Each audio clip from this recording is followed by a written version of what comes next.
Sveiki, pasistumėjau su savo kolonėlės projektuku truputį į priekį. Dar neveikia viskas, bet jau pajungiau daugą. Sutvarkiau truputį vidų, renku motininę plokštę, kelių dalių dar trūksta, neturiu, reiks pirkti. Įmontavau stiprintuvą va čia va. Fokusuok biškį nors. Ne, atsisako. Tai vat, priėjimas prie jungčių gan prastas, bet įmanoma prijungti. Čia va bus dešinėje ar kairėje, žiūrint iš kurios pusės žiūri įkroviklis. Taigi garsiakalbiai vietoj, viskas vietoj, pats valdymo pultas vietoj. Kol kas dar akumuliatorius per gniptukus. Taip, prijungtas telefonas pratestuoti USB krovimui ir fokusuok. Dabar pabandom įjungti. Stebim prietaisus. Taip, įsijungia. Akumuliatoriaus įtampa rodoma, srovė iš esmės maža, nes tik relė sudirba prijungianti garsiakalbius. Dabar galime išbandyti, tarkim, USB krovimą. Galim stebėti srovę. Ir tai padarysim.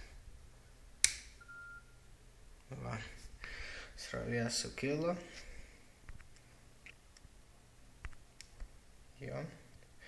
Ir kraunasi mūsų telefonas. 300 mAh. Tai vat. Galim pabandyti atjungti krovimą, matom, kai išsijungia viskas, veikia. Dabar pabandom įjungti LED juostą. Įjungiam LED juostą, matom mėlyną, pažiūrim, štai taip, apsišvietė galas. Nežinau, čia kažkas išeis, nes nematau, ką filmuoju, bet LED juosta yra ten, už šito kampainio. Tai va, dabar, žinoma, saulės baterijos pajungtas į vietą. Jeigu būtų saulės, aš šiek tiek srovės duotų, bet nėra. Garso reguliatorius, viskas vietoj. Dar vienas triukas, tai tarkim, jungta LED juostą, akivaizdžiai matom, ir jungiame USB krovimą. Juosta atsijungia, kad taupyti energiją, nors ir jungiklis įjungtas, ir tada kraunasi mūsų telefonas. Labai paprastai. LED juostos jungiklis tada visiškai neaktyvus. Tik išjungiame savo krovimą ir iš karto LED juosta įsižiebia vėl. Tai va taip, dar gavosi tas kaip ir uždelsimas dėl MOSFET'o talpumo. Va, čik.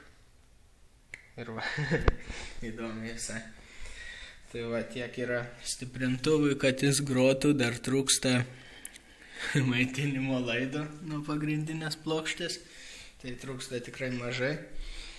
Be abejo, dar volmetro trūksta. Ir kaip matome, veikia tik 2 jungikliai. Dar 2. Oi, ne tas. Pamiršau, kuris yra kuris. Va šitas juosta, šitas B. Tai va šitie 2 dar nepajungti. Vienas bus volmetrai, o kitas funkcijai, kurią atskleisiu vėliau. Nes neaišku, kaip čia dar su jas išeis. Tai va, galima žinoti įkrovą, srovę, vienu žodžiu 100% stebėjimas. Kągi.